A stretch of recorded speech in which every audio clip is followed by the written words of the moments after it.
Now, Moses, can you believe that we have been journeying together for almost 20 weeks now? Whoa. I thought it would be good to look back at all that's happened.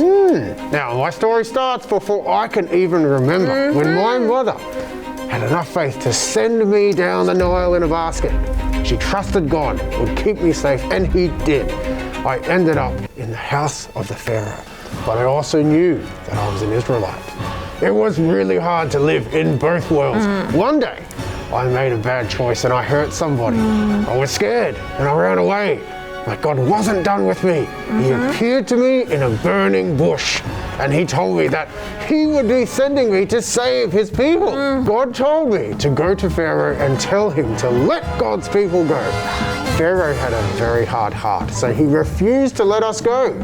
And that's when the plague started. God sent flies and gnats and darkness and boils and all kinds of stuff.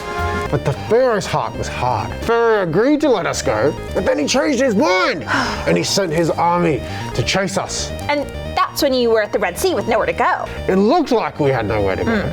But then God had told me that to use my staff, I could part the Red Seas, and God parted the waters, and we were able to walk through to safety.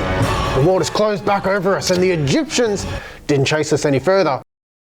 But even though you were free, you still had a big journey ahead of you. You see, God was going to teach us what it looked like to be his people.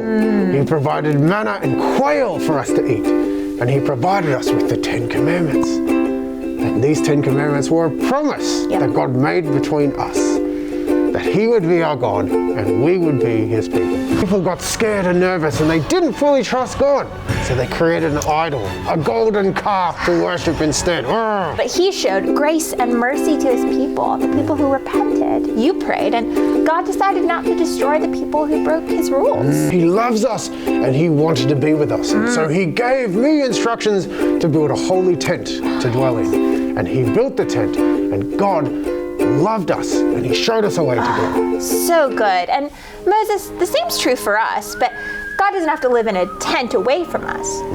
Because Christ paid the price for our sins when he died on the cross, we don't have to be separated from God. We can be close to God, and he wants us to be close to him. You know, Moses, so much of your story points towards an even greater story. Your story points us to the story of Jesus. Yes. The one who would come perfectly to rescue his people, us. City Kids, we're excited to see you again. But until then, keep trusting Jesus. God spoke all these words, saying, I am the Lord your God. I am the Lord your God, who brought you out of the land of Egypt, out of the house of slavery, out of the house of slavery. And you shall have no other gods before me, and you shall have no other gods before me. You shall have no other gods before me, no other gods before me, no other gods.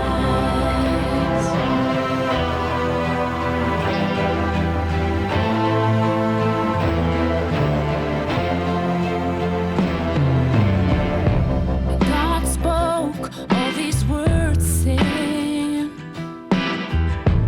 I am the Lord your God. I am the Lord your God, who brought you out of the land of Egypt, out of the house of slavery, out of the house of slavery. And you shall have no other gods before me. You shall have no other gods before me. You shall have no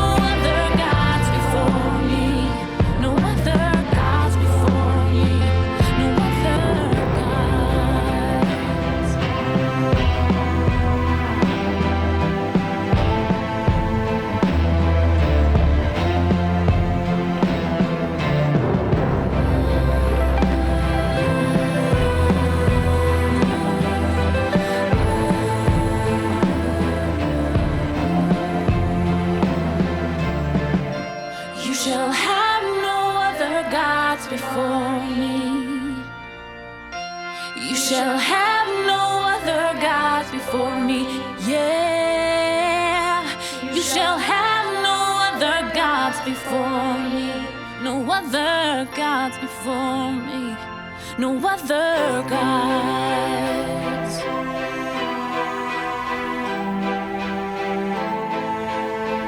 Exodus 20, 1 through 3.